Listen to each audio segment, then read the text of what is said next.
Hello viewers, welcome to my YouTube channel. আজ আমি ABT 2023-24 ফিজিক্সের এমসিকিউ এসিকিউ নিয়ে আলোচনা করব। আজকে করব পেজ 184। তো বলেছে দেখো যে পি দ্বিমেরু ভ্রামক বিশিষ্ট একটি তড়িৎ দ্বিমেরুকে ই প্রাবল্যের একটি সুষম তড়িৎ ক্ষেত্রে স্থাপন করলে তড়িৎ দ্বিমেরুর উপর ক্রিয়াশীল টর্ক কত হবে। এখানে অপশান এটা ঠিক হবে, টর্ক সমান হচ্ছে P cross E. Option A. দুইয়ের দাগে বলেছে C1 ধারকত্বের একটি ধারককে ভি বিভবে আহিত করলে C2 ধারকত্বের একটি অনাহিত ধারকের সমান্তরালে যুক্ত করা হলো প্রতিটি ধারকের দুই প্রান্তের অন্তিম বিভব প্রভেদ কত হবে। দেখো C1 ধারকত্বের একটি ধারককে V1 বিভবে আহিত করা হয়েছে, তাহলে সেক্ষেত্রে কিউ সমান কত হবে, C1 ইন্টু ভি। এবার কি করা হয়েছে, ওই C2 ধারকত্বের একটি অনাহিত ধারকের সমান্তরালে যুক্ত করা হয়েছে। তো এবারে যেহেতু সমান্তরালে যুক্ত করা হয়েছে তাহলে C1 C2 বলে দিয়েছে, তাহলে C1 C2 টোটাল মিলে এটা সমান হবে কিউর সাথে, তাহলে দুজনের মধ্যে একটা কমন বিভব তৈরি হবে ভি ড্যাস্ট। তাহলে তখন এই ভি ড্যাস্টের মানটা প্রতিটি দুই প্রান্তের বিভব প্রভেদ যেটা হবে সেটার মান কত হবে দেখো। কারণ এখানে তাহলে আমি লিখতে পারি কিউ C1 ভি সমান C1 plus C2 into V ড্যাস্ট, তাহলে ভি ড্যাস্ট সমান হবে C1 V by C1 plus C2। খুব সহজ শর্টেই করেছি এটা, C1 V by C1 plus C2। দেখো এবারে তিনের দাগে বলেছে একই প্রশ্ন আগের পেজেও ছিল যে একই ভোল্টেজের 100 ওয়াট ও 40 ওয়াট বাল্ব দুটির রোধের অনুপাত কত হবে। আমরা জানি পি সমান কত হবে ভি স্কোয়ার আর, তাহলে R1 সমান হবে ভি স্কোয়ার বাই 100, যেহেতু ভিটা ধ্রুবক বলেছে ফিক্সড, হ্যাঁ, আর R2 হবে ভি স্কোয়ার বাই 40, তাহলে R1 বাই R2 হবে v square by 100 by v square by 40, মানে 40 বাই 100 মানে 2/5। তাহলে অপশান এটা এখানে ঠিক হবে 2:5। আচ্ছা এবারে চারের দাগে বলেছে দেখো এন পাক সংখ্যা বিশিষ্ট আর ব্যাসার্ধের কুণ্ডলিতে আই তড়িৎ প্রবাহিত হলে কুণ্ডলীর চৌম্বক ভ্রামক হবে কত। না পিএম সমান হবে NIA, তাহলে হবে NI into pi r square. তার মানে অপশান ডিটা এখানে ঠিক হবে N pi r square i. Option ডিটা এখানে ঠিক হয়ে যাবে। আচ্ছা পাঁচের দাগে দেখো, পাঁচের দাগে বলেছে যে চৌম্বক ফ্লাক্সের মাত্রা কত হবে। চৌম্বক ফ্লাক্সের মাত্রা হবে ফাই সমান বি ইন্টু এ, আর বি সমান হবে F by q into v. তাহলে এক্ষেত্রে আমরা জানি যে বি যদি আমরা এখানে বসিয়ে দিই তো আমরা ফাই সমান কত জানি বি ইন্টু এ, আবার বি সমান হচ্ছে q f by q into V.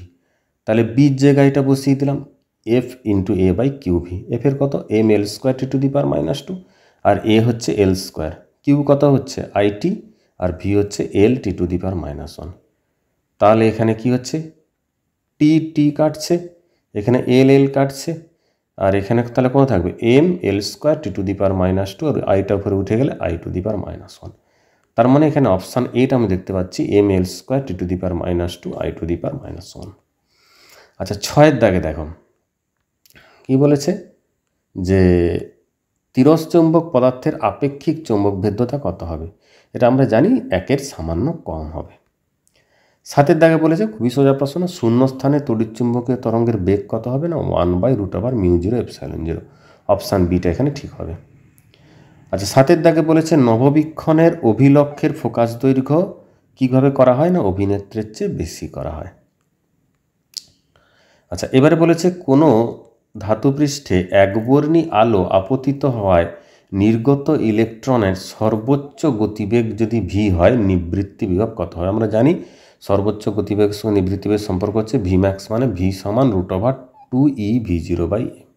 উভয় পক্ষকে বর্গ করে দাও, ভি স্কোয়ার সমান আসছে 2e v0/m। তার মানে v0 সমান পড়ে থাকছে M V square by 2e। তার মানে অপশান সিটা এখানে কারেক্ট হচ্ছে M V square by 2e।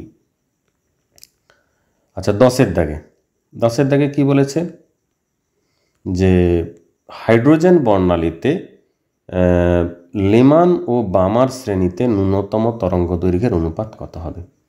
আচ্ছা এখানে 1/λ সমান কত হবে আর into 1/f square minus 1/ni square. তার মানে এখানে যদি আমরা লেমান করি তার ন্যূনতম বলেছে, ন্যূনতম মানে এনআইটা কত হয়ে যাবে ইনফিনিটি হবে, আর এন এফটা কত হবে 1 হবে।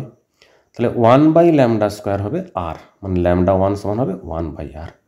আচ্ছা, লিমানের ক্ষেত্রে কি হবে, সরি বামারের ক্ষেত্রে কি হবে না, NF এর জায়গায় 2 হবে, মানে 2 স্কোয়ার মানে 4, আর যেহেতু ন্যূনতম হবে তখন কত হবে, ইনফিনিটিভ হয়ে যাবে নাই। দিনে ল্যামডা 1/λ সমান λ2 আসছে r/2, মানে λ2 সমান পাচ্ছি r/4, আর λ1/λ2 সমান আসছে 1/r, এখানে 4/r, তার মানে 1/4, মানে দাঁড়াচ্ছে এখানে 0.25, মানে অপশান এখানে আসছে সি, 0.25:1। 11 দাগে ট্রানজিস্টারের আলফা সমান 096 হলে বিটার মান কত হবে? বিটা সমান কত হবে 1/1 মাইনাস আলফা, তাহলে 1/1 মাইনাস আলফার মান কত হবে 0.96, তাহলে এটা ক্যালকুলেশন করে অ্যাকচুয়ালি 25 আসছে, 25তে অ্যান্সার নেই, তাহলে এখানে অপশান ডিটা এখানে ঠিক হবে 24। 12 দাগে বলেছে দেখো নিম্নলিখিত কোনটির সাহায্যে উপগ্রহ যোগাযোগ করা হয়? অপশান সি স্পেস তরঙ্গ। 13 দাগে এলসিআর শ্রেণীবর্তনীতে অনুনাদের সময় ক্ষমতা গুণক কত হবে? cos θ সমান 1, অপশান এ এখানে ঠিক হয়ে যাবে। আচ্ছা, 14 দাগে ইয়ংয়ের দ্বিরেখাছিদ্র পরীক্ষায় রেখাছিদ্র দুটিকে পরস্পরের কাছাকাছি আনলে ঝালর প্রস্থ কি থাকবে? বাড়বে, অপশান এ এখানে বাড়বে। তবে খুব কাছাকাছি আনলে কিন্তু মার্জ হয়ে যাবে, যাই হোক এখানে অপশান এটা হবে, প্রশ্নটা অসম্পূর্ণ। তো এবারে এসে কিউ বলছে উষ্ণতা বাড়ালে পরিবাহী রোধ বাড়ে কেন?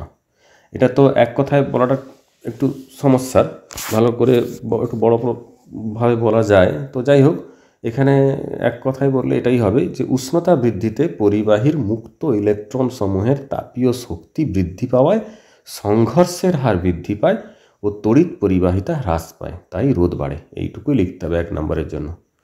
আচ্ছা, এরপর অথবাতে বলেছে যে চৌম্বক ক্ষেত্র প্রাবল্যের SI ও CGS এককের মধ্যে সম্পর্ক। চৌম্বক ক্ষেত্র প্রাবল্য বলেছে মানে H, 1 অ্যাম্পিয়ার মিটার ইনভার্স সমান হবে 4 পাই × 10⁻³ ওরস্টেড। 2 দাগে বলেছে দেখো মোটর গাড়ির হেডলাইট কী ধরনের দর্পণ ব্যবহার করা হয়? যেহেতু এটা তোমাদের ক্লাস 12, তাহলে এখানে কি হবে, মোটর গাড়ির হেডলাইটে অধিবৃত্তীয় দর্পণ ব্যবহার করা হয়। আচ্ছা, তারপরে বলেছে স্টোকস রেখা কি? এটাও সে একই রকম, এটাকেও শর্টে লেখা খুব মুশকিল। যাই হোক দেখো এখানে লিখেছি রমন ক্রিয়ার ফলে উৎপন্ন বর্ণালীতে মূল বর্ণালী রেখা ছাড়াও ক্ষুদ্রতর ও দীর্ঘতর তরঙ্গ দৈর্ঘ্যের কতকগুলো ক্ষীণ বর্ণালী রেখা দেখা যায়। দীর্ঘতর তরঙ্গ দৈর্ঘ্যের রেখাগুলিকে বলা হয় স্টোকস রেখা। বুঝতে পেরেছ?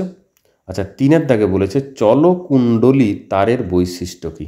এর কি হয় না উচ্চ সাবেশাঙ্ক হয় আর রোধ নিম্ন হয়, নিম্ন রোধ। আচ্ছা, এরপরে বলেছে অথবাতে ট্রান্সফরমারের সঙ্গে সাধারণত সাধারণত স্তরযুক্ত করা হয় কেন? মানে ল্যামিনেটেড। বলবে ঘূর্ণি প্রবাহজনিত শক্তি ক্ষয়কে অগ্রাহ্য করার জন্য ট্রান্সফরমারের সঙ্গে সাধারণত স্তরযুক্ত করা হয়।